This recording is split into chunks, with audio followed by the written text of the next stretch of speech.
As we sail through the 21st century, technology in the classroom is becoming more and more predominant. Tablets are replacing our textbooks, and we can research just about anything that we want to on our smartphones. Social media has become commonplace, and the way we use technology has completely transformed the way that we live our lives. Educators have also seen the benefits of technology within their classrooms. At Bluffton, we had the chance to sit down with a teacher who was very successful at integrating technology within his classroom. Nick Rackley, a social studies teacher at Bluffton High School, discussed with us some of the advantages that technology has given him in and outside of the classroom. Through our discussion, we talked about different ways that teachers can use technology inside and outside of the classroom and how they provided a benefit to both him and his students.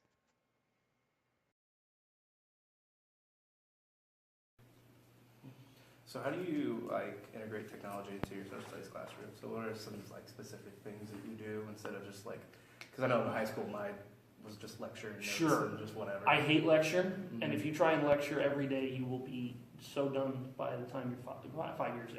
Yeah. Like, you will finally get your teaching, official licensure and be like, I really don't want to do this anymore.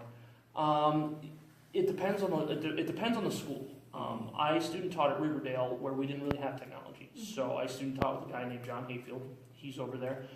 Great guy. We definitely did not see eye to eye on a million things. And one thing we did see eye to eye on was Google Classroom.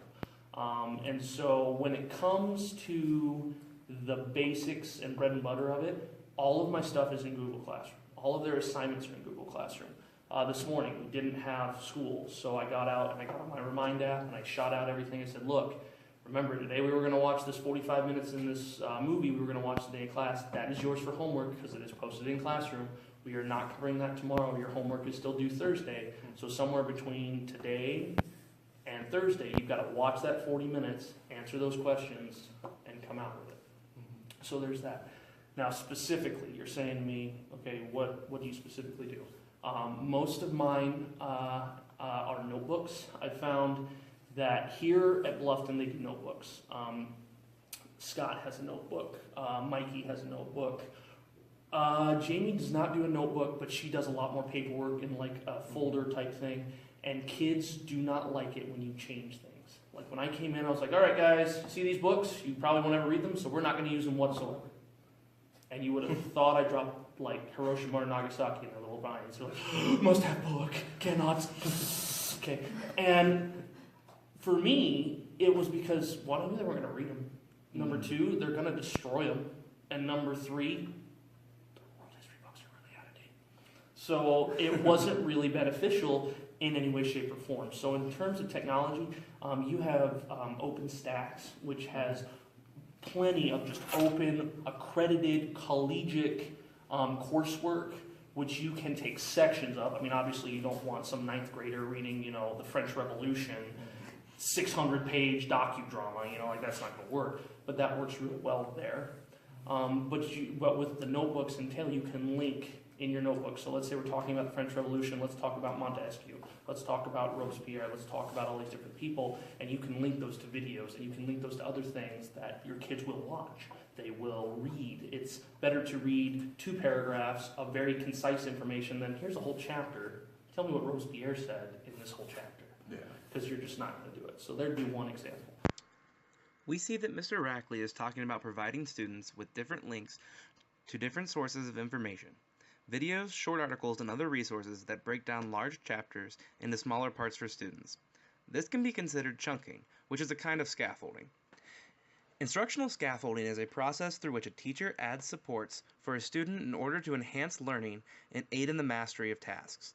The teacher does this by systematically building on students' experiences and knowledge as they are learning new skills. Scaffolding is a practice that is based upon Lev Vygotsky's theory of the zone of proximal development. Vygotsky believed that when a student is in the ZPD for a particular task, providing the appropriate assistance will give the student enough of a boost to achieve the task. By being able to link all different kinds of information to all of your students, you can provide each of them the boost they need to reach a new understanding. Google Classroom also allows you to better facilitate assessments within your classroom. During my field experience, many teachers have used Google Slides and documents to allow them to see all of their students' work. Students can share their work with their teacher, allowing them access to that work at all times. This way they can open a student's PowerPoint during a presentation, or students can submit essays directly through Google Documents to their teacher. This means that teachers can also edit the form as well, providing students with an immediate and individualized feedback on their assignment. In this next clip, Mr. Rackley discusses some ways that he uses technology for assessment in his classroom. Another example is Google does forms with quizzes. When you get into wherever you're going, teaching music, teaching history, teaching whatever, at some point you'll be giving quizzes, you'll need surveys for t-shirts, you'll need something. Google Forms is the best thing in the world. My kids fought me tooth and nail on it last year, but I gutted it out and they love me for it now because we did midterms. It was a 185 question midterm.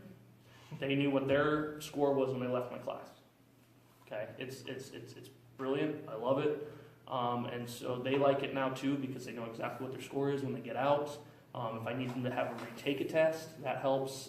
It'll randomize tests. I used to have cheating problems. Now each kid gets a different test with different questions and different answers, which is also good.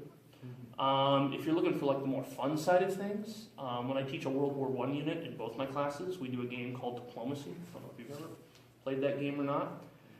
It's World War I simulation. They each take a country, like Turkey or, well, technically the Ottoman Empire, France, Britain, Russia, whatever, and they are in control of that country. They have to take control of the economics. They have to control all this stuff. And there is a great flash, player of that game to where I can broadcast it on all the Chromebooks. They know exactly where everyone's moving. They can negotiate with each other, stab each other in the back, write out all of their different orders because they've got to move their little armies, little units and everything. And when you do that on paper, like Dungeons and Dragons, it gets creepy and weird and people are chaos everywhere. When you do it on that, they submit and unsubmit and submit and unsubmit and it's very, very efficient. So Preparation is very important for teachers. Many teachers spend hours every night prepping lessons for the next day's class. During my field experience, my professor told me to pay attention to the teachers that are rushing to copy things before their next class starts. They would be the teachers that are not performing as well because they are not prepared for class. Google Classroom and other forms of cloud storage allow teachers to better plan out lessons, utilize their time, and stay organized. This can cut down on a teacher's prep time, reducing their stress, and when time comes for class, a teacher can be prepared and focused on teaching their lesson. But Google Classroom also works with just so much stuff. If you are part of a Google storage school like we are, we have unlimited cloud storage. I have 984 gigabytes sitting on our Google Drive currently. All my videos, all of my backups. I'm a photographer, so I do a lot of the school stuff here in terms of yearbook and stuff like that. So I've got thousands and thousands of JPEGs on there, and it costs the school nothing. So to take Google Classroom, which is also free, and then integrate all of that stuff, it seamlessly organizes it every year that we do it. So it is. And so this is my second year. So last year and your first year is always going to be difficult. So try and have a battle plan of exactly what you're going to do. Okay. But I had enough of a battle plan through 7 months of last year to realize that this year, because now we're getting towards the end of our third 9 weeks, so now it's like, oh crap, I never got to this part. I was so burnt out by the end of last year. I was just like, nope, didn't get to this part. So I literally just had to drag and drop all the assignments I had already made last year right into Classroom, and I was done. So instead of having my hour to 2 hour prep every night, it was 20 minutes.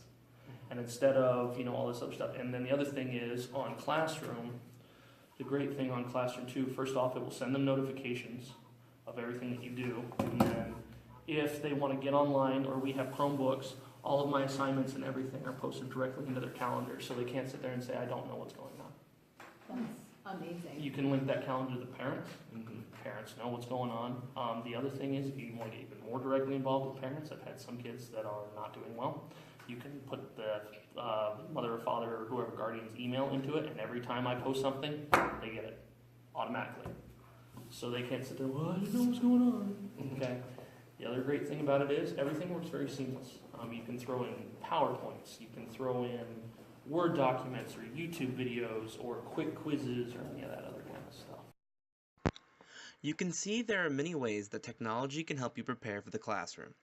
During that clip, though, Mr. Rackley touches on how it helps him keep the students on schedule as well as connect him to their parents so that they can also be in touch with what is going on in the classroom. This lets students keep up with class so that they don't forget homework or assignments. Another cooperating teacher that I had used an app called Remind that would allow them to send out quick notifications to the students to help them not forget their homework or to take things home at the end of the day. Technology is rapidly changing our world and our classrooms. There are many exciting ways that teachers can use technology to better connect to students and diversify lessons for them. It also allows teachers to be better organized and reduce their own workload so their focus can be on what is important, educating their students. With Ohio's one-to-one technology policy, in the coming years there will be no shortage of access to technology within schools. That opens up a world of possibility for our classrooms, which means more important than ever that teachers become comfortable and knowledgeable of how to utilize technology within their classrooms.